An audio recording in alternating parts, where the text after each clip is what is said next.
Welcome to the Inside Scoop Live podcast, where indie authors get personal about their books, their writing, and their passions. I'm your host, Sherry Hoyt. Join me for some lively conversations with debut indie authors and seasoned veterans alike. It's a great place to find your next amazing read or even get inspired. So sit back and enjoy the show and let me know what you think. Hi, everyone. Today I'm talking with Daniel McMillan, author of Badger and Turtle Face the Storm. The story follows a pair of friends who learn to work together under stress. Before we get started, here's the inside scoop on the author.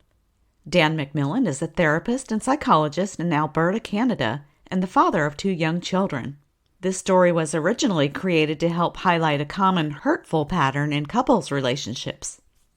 One day he told the story to his daughters and found they really enjoyed it as well. So a kid-friendly version was born in hopes of both entertaining children and sharing important information for parents to be aware of.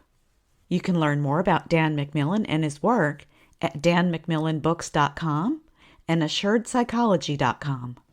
Well, hi, Daniel. Welcome to Inside Scoop Live. Hi, thank you for having me, Sherry. Absolutely. I'm excited to learn more about your book. So I guess to get started, why don't you tell us a little bit about what the Badger and Turtle Face the Storm is about, and then maybe what kind of sparked the idea for you to write this story?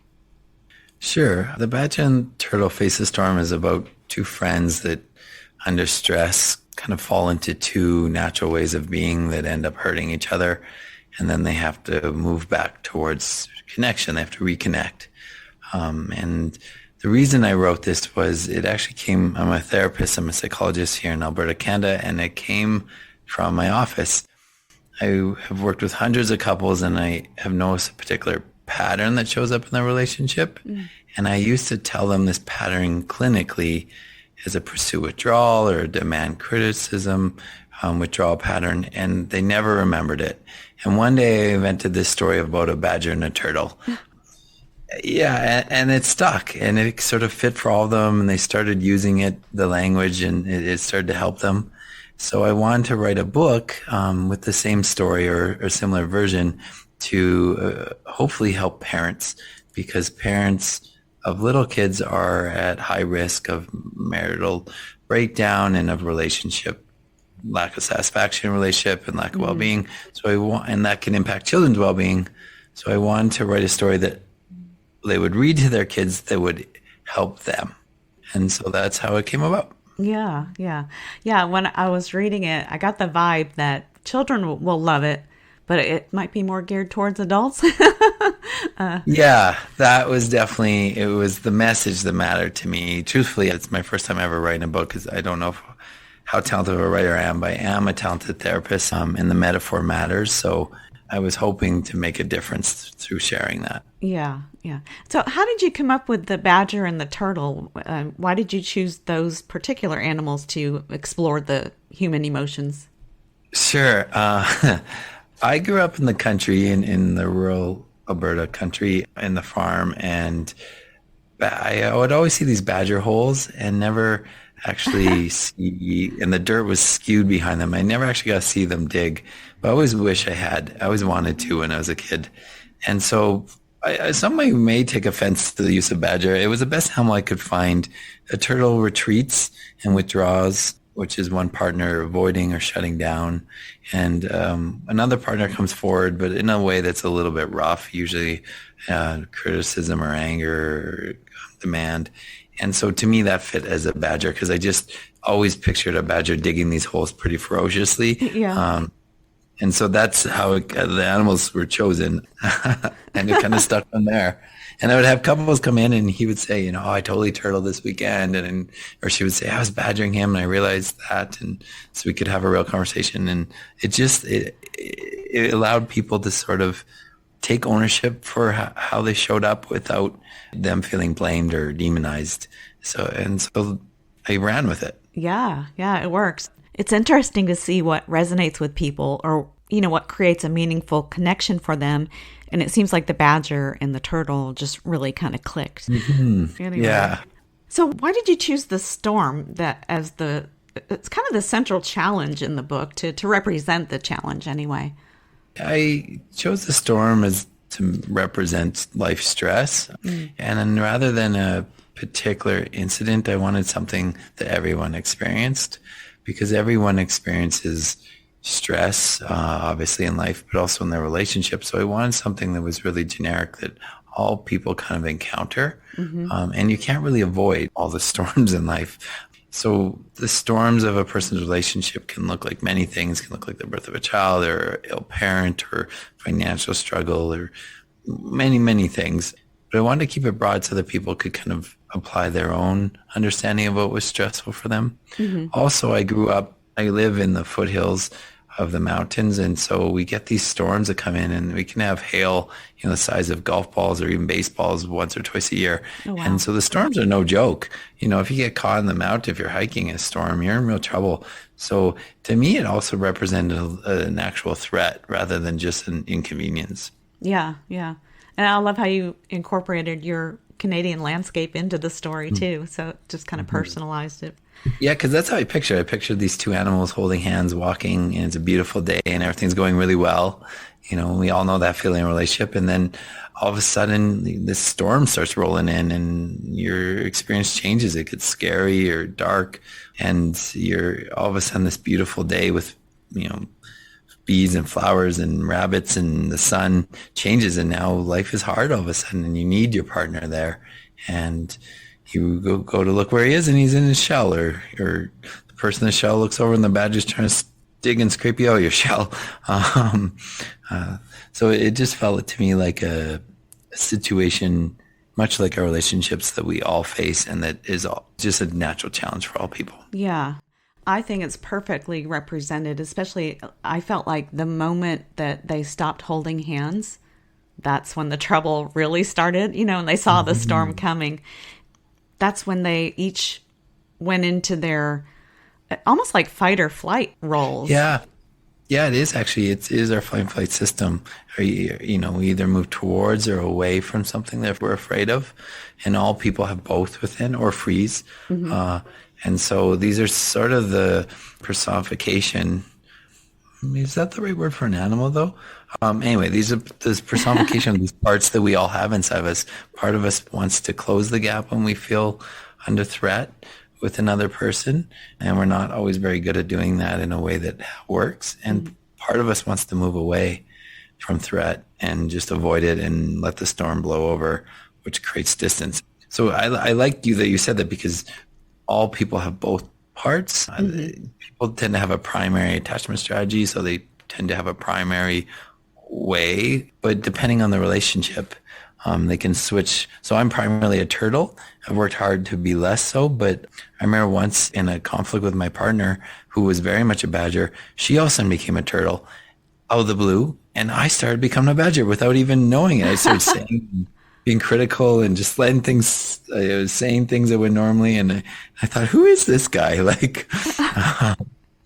That's funny though. You saw that she was in turtle mode, so you kind of like changed into, I don't know, to help her, I guess, because every relationship needs these two fundamental ingredients: safety and connection. Yeah. And so the badger represents an attempt to reconnect, and the turtle represents an attempt for safety. And we need fundamentally both. Ideally, we can get them without going through these parts, but when we can't have two badgers, because there won't be enough safety. There'll just be this fight for connection. And we can't have two turtles because there's no connection. So these two tend to find each other. And even when they don't, two turtles, there'll be one more badger-like turtle, and two badgers will be more turtle-like badger. Every ingredient under distress tends to, in every fight, fall into these two parts, creating this pattern. Yeah, I was going to ask you about what if you have two turtles or two badgers? So yeah, two turtles are a bit like ships in the night. They probably won't have blowout fights, but they'll probably have like one person that gets anxious or over plans, over talks, or some still avoidant way, but trying to come forward into the space. It's a forward.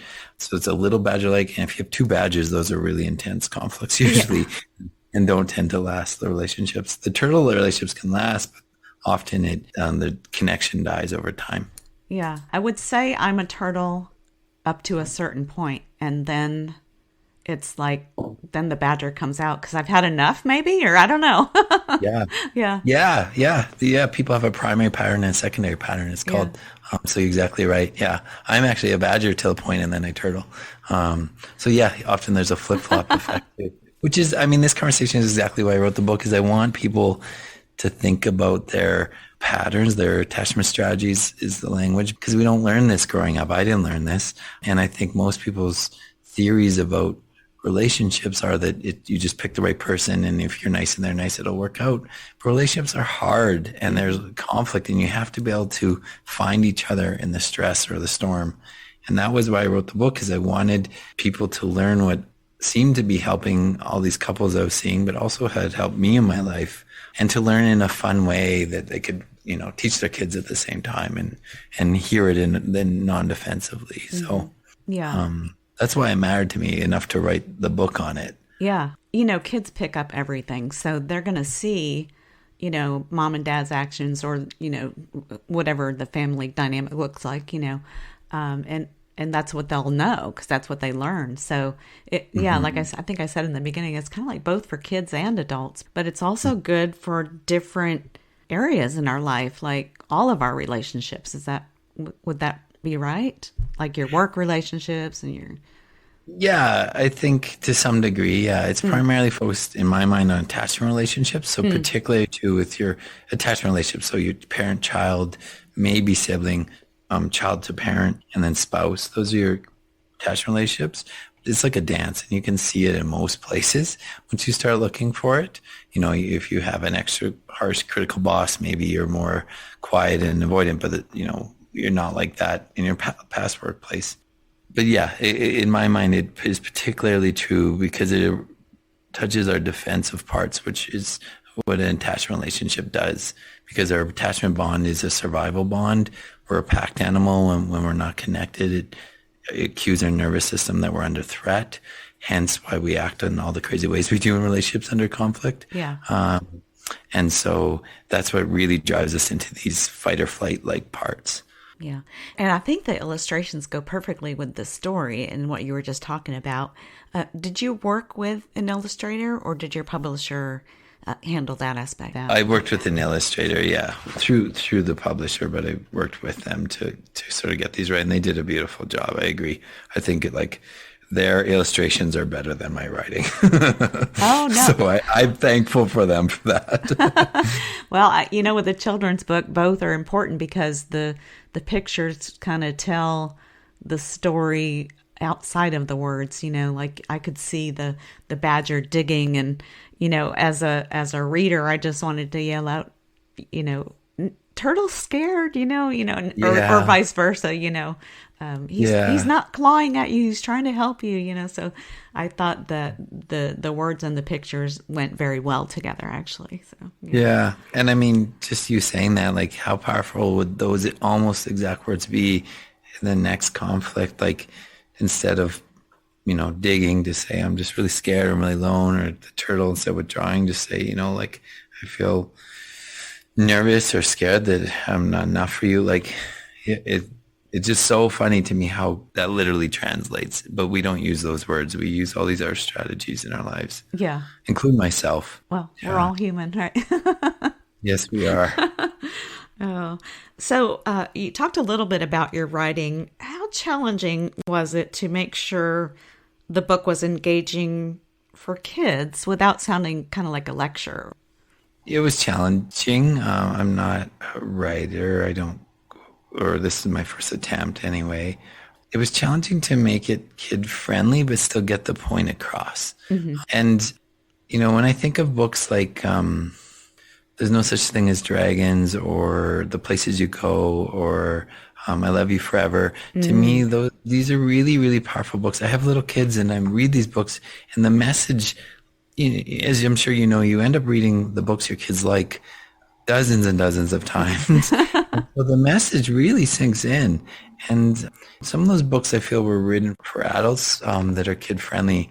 And that was sort of what I was hoping for, is sort of to find that divide or find that line. Yeah. But man, it was really hard to do that. I know how to tell this story in my office. I even have a YouTube video telling the story that did well. But how to tell this in a way for children, and then how to give it an ending. Because when I'm telling couples it's just to outline their pattern. It's not to give it a happy ending. Right. That was a challenge for me. Yes, it took a lot of revisions. Yeah. Well, I thought it was really engaging and a great learning story as well. But, for kids, when is the right time to start having those conversations about, emotional regulation and interpersonal skills? I mean, when we can understand something, we have more control over influencing it. So it's important that we help give kids the language of emotions, particularly core emotions. So help them identify sadness, shame, anger, fear, joy, surprise, without negative repercussion for doing so. So helping give them that language, just like helping them give language over their body parts is a protective factor, helping give them language over their emotional parts is a protective factor as well. So I think as early as when you're talking to them, even when they're young, like, oh, I see you're sad, rather than, oh, like, who's got a boo-boo, or it's fine. Like, it starts early, and helping them. Then the interpersonal stuff, I mean, that's an ongoing challenge as they interact with human beings. So luckily we get lots of practice for that. Yeah. My 6 and 8-year-old daughters come home with lots of school, playground hurt feelings that we get to work through every day. I'll bet. Yeah. I hear my son and daughter-in-law talking to my granddaughter, who's 3, and they talk to her often in like just plain conversational tones, like you said, not, oh, it's a boo-boo, you'll be okay, but more interactive, conversational, almost adult-like sometimes, I think. But I guess it just depends on the child's age and level of understanding. I'm going to try not to go to a rabbit hole here, but this is where I think we pass down to our children many, many things, only a portion of which are overt. So we pass down a lot of unconscious things. Any emotion that we're not comfortable with, or actually we're not fully comfortable with any of them, but any of the emotions we're particularly not comfortable with, our children sense that and develop strategies around it. If my girls can't show me anger appropriately, but can't show me anger, they now have to figure out what to do with their anger and how to learn to be with anger by themselves. If they can't show sadness, they got to learn to deal with that by themselves. And then, 4 years later, 3 years later, they come to a therapist's office, surprised when something made them really sad and they didn't know what to do with it. So they drank it away or got depressed or turned into anger. Yeah. So I think it's like humbling for me to think that every human being can't be fully comfortable with any of the spectrum of the hardcore emotions. And in some way, my kids are going to sense that line. And the challenge for me is to learn how to sit with them, to be with them, to coach them in those emotions as best I can, up into past that line as best I can, whatever work it takes me to get past that. I need to help them so that, because children can only co-regulate. They can't cope with the hardships of life by themselves. They're not born able to do that. They have to learn that. They learn that for us. So a question to your listeners is, which emotions are hard for you? What did you learn about those emotions? Not what was told to you, but what did you learn through experience when you showed up with those feelings? And then how do you defend them instead? If being sad growing up, instead I kept that all to myself. Now when I'm sad, it's very hard to be vulnerable and tell someone that. Yeah. It seems like the upcoming generations are more in tune with that, or at least they seem to be. I know the difference is being that in my generation, we were told something and that's just how it was. So, yeah, I learned English not because someone chose to teach me English. It was spoken in the home. The temperature, the emotional language spoke in the home. I also sucked in and learned that as well. I hope the next generation, the younger generation, seem to be more open, talking about mental health and talking about their feelings. So I hope there's more openness to that. But all human beings, have to protect their feelings in some way because we've all been hurt. Yeah. Yeah. I don't know I hope there's more vulnerability, and it's not just a different form of protection. I guess we'll see. Yeah. Now, when was your book published? It first came out 2 weeks ago, not long ago. Oh, wow. Okay. So it's brand new. Okay. So have Yeah. you gotten any feedback on it yet? We got a couple reviews, I think, through the publisher kind of reaches out to people and does that. So we got a little bit of feedback that way, and then friends and family, obviously, but that's it. It's brand new. And in fact, because there was some issues with the font on one page, it sort of had to get revised. So it's doing that now. It should be done by the end of the week, just the font on the production. But yeah, no, this is all very brand new. Oh, okay. Wow. I was going to ask you if you had received any kind of feedback across different age groups, but that will come, I guess, with time. Yeah, I had one 9-year-old that liked it. That was part of, and my daughters like it, but their favorite part is the dedication is to them. So I think they're biased. Yeah, I saw that dedication. Now the dedication is to your turkey and bear, and that's why I asked about the badger and the turtle. I thought, yeah. Yeah. So I since they've been born, I've been calling my oldest Lily Turkey. I don't know why, it just happened. And my youngest Hannah Bear. And to the point that now when I call them their real names, they'll get upset that I didn't call them Turkey or Bear. Like I kind of only use their real names when they're in trouble, I guess. So. Oh, that's funny. Yeah. Turkey and Bear like the book. That's my endorsement. Oh, that works for me. So, yeah. Do you see this book being used by educators and therapists as a teaching resource, maybe? That would be a dream for me. Yeah. I have my job and I run my clinic, and I don't anticipate this book becoming what supports me. But if this book could make a difference, if it could teach people and change or help families at a hard time, is my dream. So if that was through therapists and teachers or just a person picking up, reading it, when someone has a birth of a child or someone's birthday, like giving this to the parents, well, you give it to the child, but you're secretly the parents, that's my dream, would be that people hear this metaphor. And then the last page, it summarizes what the metaphor actually means, to be extra clear. And it kind of turns on a light bulb moment for them, and they can see their relationship a little bit differently, and then be able to influence the negative patterns a little bit more. I mean, that to me would be a success. That would be awesome. Yeah. I really enjoyed the story, and the storm was intense for me. So. Oh, interesting. Huh. Yeah. I don't know. It felt scary. Yeah, intense was the right word, because maybe I just went into my turtle mode, and I was relating with the turtle and but also seeing the badger. So it was kind of like I was looking at it. I don't know, out of body kind of thing. Okay, interesting. Yeah. That's great to hear. Not that you're out of body, but just that it had an experience for you. That's what I'm hoping for people, not just that they can experience and identify with some part of it. I think that's the power of the metaphor, because the couples in my office for years have been telling this metaphor, and really it made a difference. And then it seemed like it was liked on YouTube.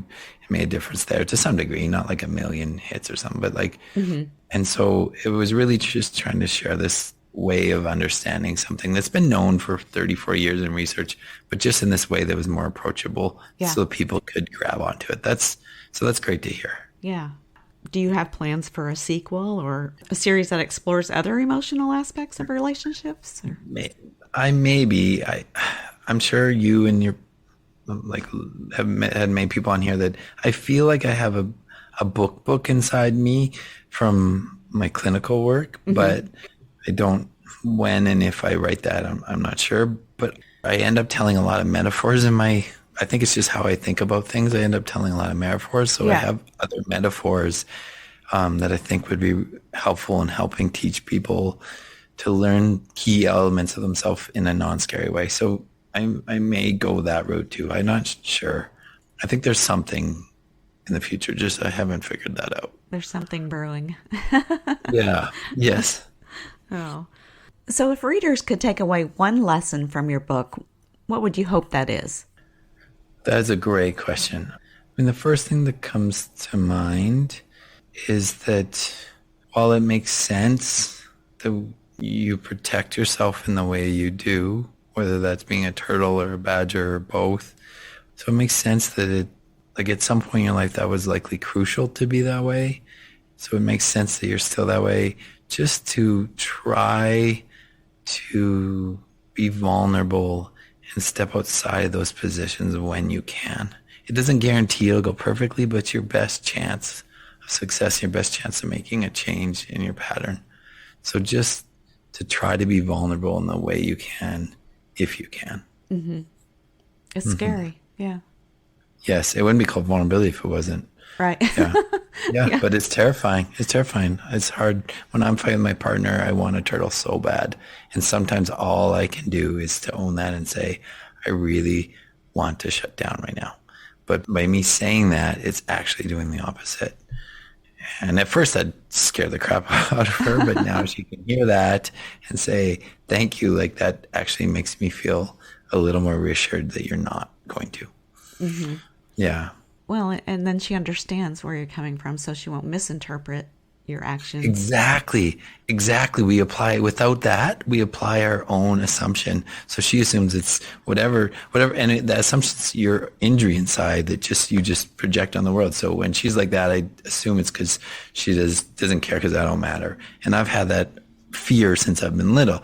When I do it, she assumes that I'm abandoning her, because she's going to be left. And she's had that fear for a long time. Mm-hmm. So you're exactly right. If we don't contextualize why we're doing what we're doing, our partner's going to completely understand it through their own lens, which won't be as favorable as what we're actually doing, our intention. Right. Which we saw clearly with the badger and the turtle. So, yeah. Mm-hmm. Yeah. Mm-hmm. Yeah. And I really, when I tell this story and I'd say like the storm comes in, the turtle, he drops the ground, does what the turtle does. He digs himself a little hole and goes to his shell. And the badger reaches out because there's a storm. So she reaches for a partner. And where's that little bugger? He's in his shell in the ground. He looks cozy and comfy. And all the badgers in my office would just nod their head like, yeah, he's just down there in his man cave watching TV. He doesn't care. And all the turtles. And then I'd say, but he's actually just really scared and trying to let the storm blow over. And he doesn't know what else to do. And he doesn't want to make it worse. And then all the turtles in my office would have these big head nods. I'm not a bad guy. I just don't know what to do. And I thought that was the right thing to do to not make it worse. Yeah. Yeah. So for me as a turtle, it was a big realization to realize that turtling hurt people. I thought just badgers hurt people, but when I figured that out, I became accountable to my turtling. Yeah. Yeah, you don't think turtles hurt because they're not aggressive. So. Exactly. Yeah. There's no tooth and claw, but there's distance. Yeah. Right. Mm-hmm. So. Now, for the adults reading the books to their children and kind of a light bulb goes off, are there additional resources available for those who want to explore any of the topics the book covers? Yeah, really great question. What to do if it actually works? So basically, I would say start with talk to your partner, or if it doesn't have to be a partner, if it's your parent or your adult child or your sibling or whoever your attachment person is, but start with trying to own that you recognize your defense, you recognize that you're badgering them, turtling them, and try to talk below why you're doing that. What's really going on for you? So if you can do that vulnerably, or if you can even start that conversation, you kind of work through it, that's great. That's probably the start, and that may be all you need. If not, if you get stuck, maybe you've been doing this 30 years with a person, so you have a lot of stuff, or maybe you grew up in a home where these lessons were really rigid, so it was really hard to move away from. If you get stuck, then you might need the help of a therapist, or other some forms of support, whether it's your religious leader or a retreat or a book. And so I always encourage people, if you're looking for a couples therapist, just make sure you do your research. I'm an emotionally focused therapist. That's just the modality I use. But just make sure that whoever you're talking to, you feel comfortable with, and that you don't feel like you're demonized for being a badger or for being a turtle, but rather you understood it as the interaction of these two things. Right. Mm-hmm. Well, is there anything else you wanted to add today? I don't talk think so. about? This is really the first time I've talked about the book, so I appreciate the opportunity. Hopefully it comes across in a way that people can hear and not in like lecturous, because I think I'm in their storm with everyone else. And I just really appreciate exploring this new world with you and with your listeners. Well, thank you so much, Daniel, for joining us today and being on the show. It was really a pleasure learning more about you and your work. Yeah, thank you. Thank you so much for joining me today for my interview with Dan McMillan, author of Badger and Turtle Face the Storm. You can learn more about Dan McMillan and his work at Dan McMillan Books and AssuredPsychology.com. And be sure to check out our other interviews at InsideScoopLive.com.